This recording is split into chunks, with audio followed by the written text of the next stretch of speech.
Hero और Honda, इन दो companies ने मिलकर बनाई हीरो होंडा कंपनी। थोड़े टाइम में ये कंपनी दुनिया की सबसे बड़ी टू व्हीलर कंपनी बन गई और ये कंपनी इतनी बड़ी बन गई कि तब के समय में इंडिया में जितने ही मोटरसाइकिल्स थे उनमें से आधे तो हीरो होंडा के ही थे। Hero Honda company daily success की नई ऊंचाइयां छू रही थी, लेकिन तभी कुछ ऐसा हुआ जिससे हीरो और होंडा कंपनी हमेशा के लिए अलग हो गई। क्या थी इसकी छुपी हुई वजह? इनमें से कौन सी कंपनी ने इंडिया को धोखा दिया? कौन सी कंपनी ने दूसरी कंपनी की पीठ में छुरा घोंपा? कौन सी कंपनी को अलग होने के बाद में फायदा हुआ और कौन सी कंपनी बर्बाद हो गई? और जीरो से लेकर दुनिया की सबसे बड़ी मोटरसाइकिल कंपनी बनने तक क्या थी इस कंपनी की कहानी? चलो जानते हैं इस वीडियो के अंदर। सबसे पहले जानते हैं कि ये दोनों कंपनियां स्टार्ट कैसे हुई। पहले जानते हैं हीरो का। 1956 में लुधियाना के अंदर एक गरीब इंसान बहादुर चंद रहते थे। बहादुर चंद जी की एक बिल्कुल छोटी सी दुकान थी जहाँ पे वो आटा दाल वगैरह बेचा करते थे। बहादुर चंद जी के 4 बेटे थे और उनमें से एक का नाम था ब्रिज मोहन लाल। ब्रिज मोहन लाल के पिता बहादुर चंद जी अपने घर का खर्चा नहीं चला पा रहे थे, इसलिए उनके बेटे ब्रिज मोहन लाल ने सोचा कि चलो मैं अपने भाइयों के साथ में कोई काम करना स्टार्ट कर देता हूँ ताकि कम से कम 2 टाइम की रोटी तो मिलती रहे। इन्होंने फिर साइकिलें सही करने का काम स्टार्ट कर दिया। फिर इनको पता चला कि साइकिल सही करने से ज़्यादा पैसा तो साइकिल के पार्ट्स बनाने में है, इसलिए इन्होंने अपना एक छोटा सा गराज बनाया और उसके अंदर साइकिल के पार्ट्स बनाने स्टार्ट कर दिए। पार्ट्स को बनाने से इनको थोड़ा मोटा पैसा आना स्टार्ट हो गया। फिर इनको समझ आया कि पार्ट बनाने से भी ज़्यादा पैसा तो साइकिल बनाने में है। फिर ब्रिज मोहन लाल ने अपने तीनों भाइयों को कहा कि चलो अब अपनी पहली साइकिल बनाते हैं। फिर इन चारों भाइयों ने कहीं से टायर लाया, कहीं से सीट लाई, कहीं से चेन लाई, कहीं से ब्रेक्स लाई, कहीं से पूरी साइकिल की बॉडी लाई और उसको असेंबल करके इन चारों भाइयों ने अपनी पहली साइकिल बना दी। कई महीनों की मेहनत करने के बाद में इन्होंने अपनी वो पहली साइकिल बेच दी और उससे इनको काफ़ी बढ़िया प्रॉफिट आ गया। इनको फिर ये तो समझ में आ गया कि सस्ते में साइकिल बनाकर उसको महंगे में बेचने में काफ़ी प्रॉफिट मिलता है, बस हमें ज़रूरत इसी चीज़ की है कि हम उन साइकिल्स को बेच पाएँ। इसलिए इनमें से 2 भाइयों ने तो साइकिल बनाने का काम शुरू कर दिया और 2 भाइयों ने साइकिल की मार्केटिंग करने का काम स्टार्ट कर दिया। फिर इन्होंने दूसरी साइकिल बनाई, फिर तीसरी बनाई, उनको बेचा। फिर इन्होंने 1956 के अंदर डेली की 25 साइकिल बनानी स्टार्ट कर दी और फिर इन भाइयों ने सारे काम धंधे छोड़कर दिन रात मेहनत की इस कंपनी को बड़ा करने में। और इसके 10 साल बाद 1966 में इन्होंने डेली की 18,500 साइकिल्स बनानी स्टार्ट कर दी। अब दोस्तों चलो जानते हैं कि होंडा कंपनी की शुरुआत कैसे हुई। दोस्तों होंडा कंपनी की शुरुआत की सोइचिरो होंडा ने। सोइचिरो होंडा का जन्म जापान के एक बहुत ही गरीब परिवार में हुआ और ये बचपन में लोहार का काम किया करते थे। लेकिन एक दिन इनके पिता ने इनको कहा कि मैं लोहार का काम कर लेता हूँ, तुम मैकेनिक का काम सीखो। इन्होंने फिर मैकेनिक का काम सीख लिया और एक दिन इनके पास में टोयोटा कंपनी कुछ एम्प्लॉयज़ आई। उन्होंने इनको आगे कहा कि भाई तुम हमारे लिए पिस्टन रिंग्स बना दोगे क्या? इन्होंने कहा कि बिल्कुल बना देंगे। टोयोटा के एम्प्लॉयज़ ने इन्हें बताया कि हमें कई हज़ार पिस्टन रिंग्स की ज़रूरत है जो कि तुम हमें बना के दो, हम तुम्हें बल्क के अंदर पैसा देंगे। इन्होंने यही किया और इनको टोयोटा वालों ने 5-10 हज़ार रुपये दे दिए। उस पैसे से इन्होंने अपनी दुकान को बड़ा किया। इनकी दुकान बढ़िया चलने लग गई और इन्होंने अपने लिए एक छोटी सी फैक्ट्री बना ली। लेकिन तभी जापान के अंदर वर्ल्ड वॉर 2 होनी स्टार्ट हो गई, जिसकी वजह से इनकी वो पूरी फैक्ट्री तहस महस हो गई। फिर इन्होंने 1945 में फैक्ट्री को वापस बनाया और फिर जापान में 1945 में मिकावा अर्थक्वेक आया, जिससे इनकी फैक्ट्री वापस डिस्ट्रॉय हो गई। 2 बार जब ये चीज़ इनके साथ में हुई तब ये काफ़ी ज़्यादा दुखी हो गए और इन्होंने दुख में आकर इन्होंने टोयोटा वालों को कहा कि भाई मेरी फैक्ट्री खरीद लो और सब कुछ जो उसमें है उसको खरीद लो। टोयोटा वालों ने कहा कि ठीक है और इन्होंने 2 लाख रुपए के अंदर अपनी फैक्ट्री, दुकान सब कुछ बेच दिया। दोस्तों फिर वर्ल्ड वॉर जापान के अंदर खत्म हो गई और जापान के अंदर इतनी गरीबी आ गई कि लोगों के पास में जूते खरीदने के पैसे नहीं बचे, जिसकी वजह से जापान के लोगों को कई किलोमीटर नंगे पैर ही जाना पड़ता था। इससे इनको एक आइडिया आया। इन्होंने सोचा कि एक सस्ती सी साइकिल को लेते हैं, उसमें मोटर लगाते हैं और लोगों को काफ़ी आसानी हो जाएगी। इसलिए इन्होंने अपने सरनेम को यूज़ करके होंडा कंपनी बनाई और ऐसी साइकिल्स बनानी शुरू कर दी जिसमें मोटर लगी हो। ये काम इनका सही चल गया तो इन्होंने फिर बाइक्स बनानी स्टार्ट कर दी और ये काम इनका हिट हो गया और इनकी कंपनी दुनिया की सबसे बड़ी बाइक बनाने वाली कंपनी बन गई। फिर दोस्तों हुआ हीरो और होंडा का मर्जर, यानी कि दोनों कंपनियां मिल गई।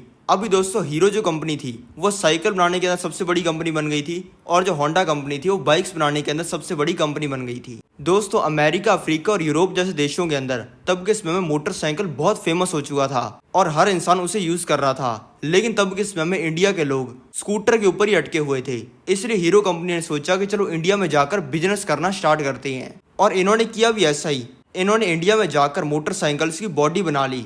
फिर इन्होंने सोचा कि यार अब इंजन कहाँ से लाएं, क्योंकि तब के समय में हीरो के पास में इंजन बनाने की टेक्नोलॉजी नहीं थी। इसलिए इन्होंने सोचा कि अगर हम मोटरसाइकिल की बॉडी बनाते हैं और दुनिया की सबसे बड़ी मोटरसाइकिल बनाने वाली कंपनी होंडा से इंजन खरीदकर इसके अंदर लगाकर इंडिया में बेचना स्टार्ट कर देती हैं तो ये काफ़ी हिट आइडिया होगा। लेकिन दोस्तों तब के समय में इंडिया में एक दिक्कत थी। वो दिक्कत ये थी कि इंडिया तब के समय में किसी फॉरेन कंपनी को इंडिया में अपना बिजनेस खड़ा नहीं करने देता था। लेकिन ये परमिशन थी कि कोई फॉरेन कंपनी इंडिया की किसी कंपनी के साथ मिलकर बिजनेस जरूर कर सकती है। फिर इन्होंने होंडा कंपनी को रिक्वेस्ट भेजी कि चलो मिलकर काम करते हैं। होंडा वालों को इसमें बहुत तगड़ी अपॉर्चुनिटी दिखी, क्योंकि तब इंडिया में मोटरसाइकिल बेचकर तो बहुत पैसा बन सकता था। लेकिन इंडिया की सरकार किसी फॉरेन कंपनी को इंडिया में आकर बिजनेस नहीं करने देती थी। इसलिए इन कंपनी ने सोचा कि चलो मिलकर काम करते हैं। इनके बीच में एक एग्रीमेंट हुआ, जिस एग्रीमेंट में ये साइन किया गया कि हीरो बाइक्स की बॉडी बनाएगा और होंडा बाइक्स के इंजन बनाएगा और इन दोनों को मिलाकर बाइक बना करेगी।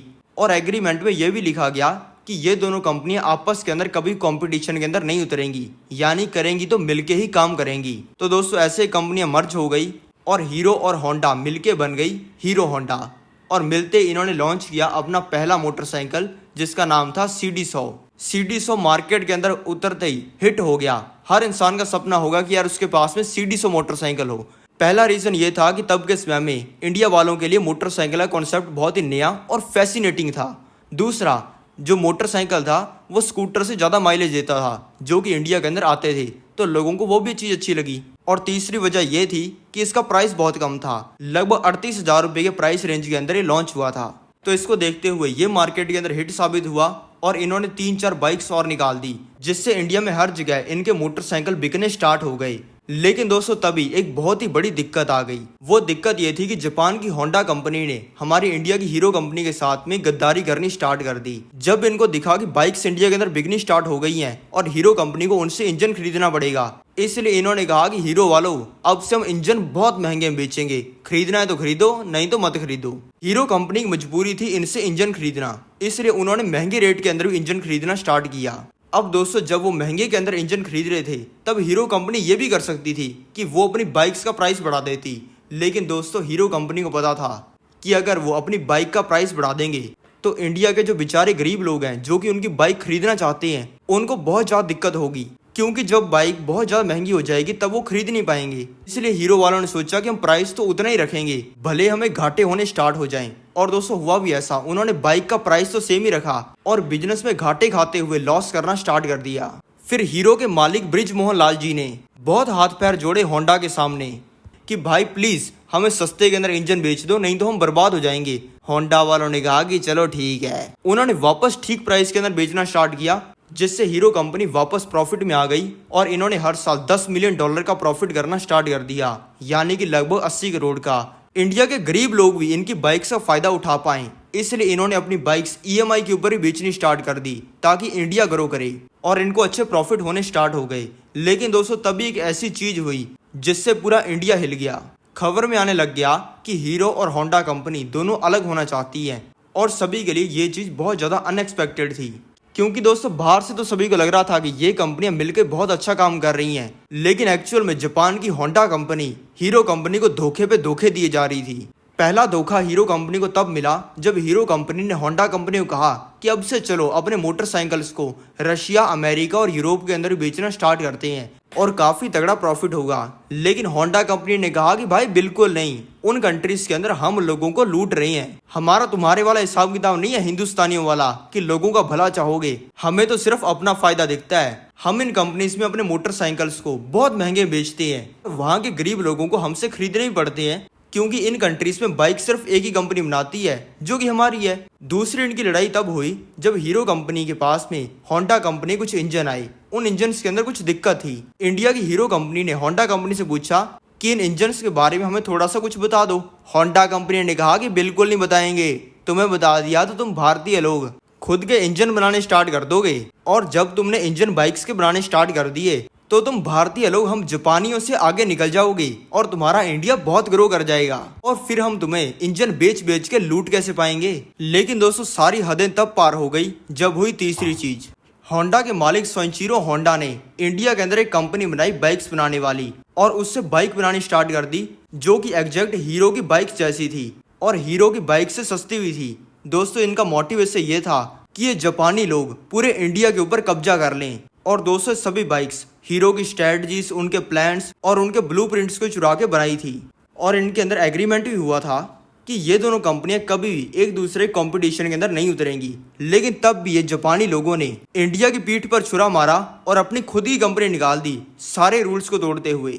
ये होते ही हीरो के मालिक ब्रिज मोहन लाल जी को बहुत ज्यादा गुस्सा आ गया और उन्होंने सोचा कि अब से इनके साथ में काम नहीं करना, इन धोखेबाज लोगों के साथ में। और होंडा को कह दिया कि अब से हमें तुम्हारे साथ में काम नहीं करना, हम बाइकें बेच पाएं या ना बेच पाएं कोई फर्क नहीं पड़ता।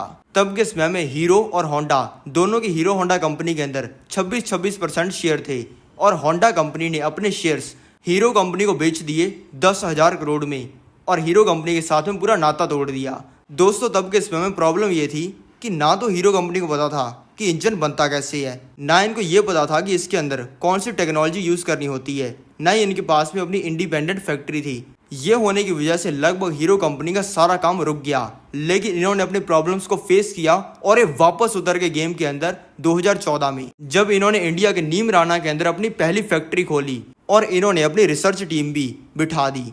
तब दोस्तों इनके अंदर एग्रीमेंट हुआ था कि भले ही कंपनी आपस में काम करना छोड़ रही हैं लेकिन तब भी हीरो कंपनी हीरो होंडा नाम को यूज़ कर सकती है। लेकिन ब्रिज मोहन लाल जी ने कहा कि हमें इन जापानी लोगों की कोई ज़रूरत नहीं है, खुद का ही ब्रांड बनाएंगे और इन्होंने स्टार्ट कर दी हीरो कंपनी। लेकिन दोस्तों तब इनके सामने दिक्कत ही आई कि पहले तो हीरो कंपनी साइकिल बना रही थी, सभी लोगों को लगता था कि यार ये तो साइकिल बनाने वाली कोई छोटी मोटी सी कंपनी है। और जब इंडिया वालों को पता लगा कि यार ये बाइक्स भी बना रही है तो इंडिया के लोगों को इस पर ट्रस्ट नहीं हुआ। तो इन्होंने बहुत सारे कैंपेन्स चलाए और लोगों को एक्चुअल में बताया कि भाई हम बाइक बना सकते हैं और हम दमदार कंपनी है इंडिया की स्वदेशी।